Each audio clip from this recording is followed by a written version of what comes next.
Now in today's video, I want to tell you how to quit your job the right way. So when you've decided you want to leave, you need an exit strategy, i.e. how are you going to get from where you are now to where you want to go? Today's video, I'll tell you exactly how. So how do you find that right next career move for you? I'm Matt, career coach, a full-time CFO and business strategy lecturer, and I make free career strategy advice videos for ambitious people. So if that's you, then subscribe to the channel for regular videos. Right, so you've decided you want to leave. The first thing you need to double check is, are you leaving for the right reasons? So do you have clarity in what you are after? Is it that you're uncomfortable with the position that you have within the organization? Is it that you're uncomfortable with the position of the company that you're currently working for? Is it pay-related issues?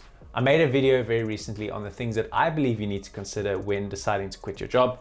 Check it out. It goes into great detail in terms of how you arrive at making this decision. Card above my head and in the description box below. Now, once you've decided you want to go, you need to map out your job search strategy. Updating your LinkedIn profile, honing in and refining those job interview skills, maybe teaming up with a recruiter, getting in touch with your network, putting feelers out to see what opportunities might be out there. I've also made a job search strategy video that I think will be very beneficial in this regard. Card above my head and in the description box below. Okay, so a bit of the fluff now out of the way. Let's get into the meat and potatoes here. So step 3, you need to be sensible about who you tell what to. Okay, so you've decided to leave. Don't now go and tell everybody that you're leaving, especially when you haven't secured where you are going. All that is going to do is potentially jeopardize your current position. You don't know how long it will take for you to find that next thing. The last thing you want to do is have your superiors and your colleagues and everybody knowing he's leaving, she's leaving, not too committed, doesn't care, let's treat this person differently. You're going to create an unpleasant work environment for yourself, especially if you tell somebody that you think you can trust and then they go and tell the whole world, okay? So be very, very selective on who you tell what to. That being said, it might be necessary at a point in time to speak to your boss, for example, to say, hey, I'm looking at the moment. I will from time to time be interviewing. I'll let you know if anything changes and I'll let you know when I have something. But for now, I'm fully committed. You have nothing to worry about. The next thing I want to say to you is be patient and be picky.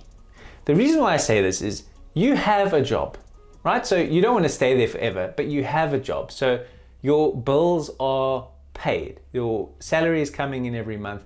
You have no urgency. So this means that you can be picky in finding exactly what you're after, and finding exactly what you're after will probably take some time, and therefore you will need to be patient. Speaking from experience, it was a 2-year journey for me to move from my previous job to the one I have now. And in that 2-year journey, one of the reasons why it took time is that I wanted to try and pursue a job in a new country, which is obviously a far more difficult thing to do than sticking in your sort of current environment. But also I wanted to pursue a job as something bigger than what I already was. In other words, I had been a financial manager for some time, but I hadn't been a CFO. So one of the things I needed to do was I needed to upgrade my qualifications, which also wasn't something that I could do overnight.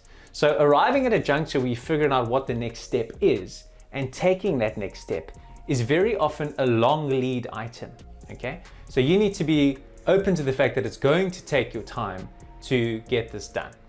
Now, once you've figured out that you're going and your mind is made up and you've gone for your interview and you've got the offer, the next thing you need to make sure you do is do right by your employer, okay? I know of people that have resigned and not come back the next day. They've given their notice at 1 p.m. and the last you see them is at 4 p.m. That is an absolutely despicable thing to do. You've not done a handover. You've shown no gratitude for the employer that's given you a home and a job for however long it's been, maybe sometimes years. And you throw the other people in the organization under the bus that have now got to now pick up the pieces. That means that you will never ever get a positive reference or referral, any goodwill from that organization. You will struggle to get anything you ever need from that organization.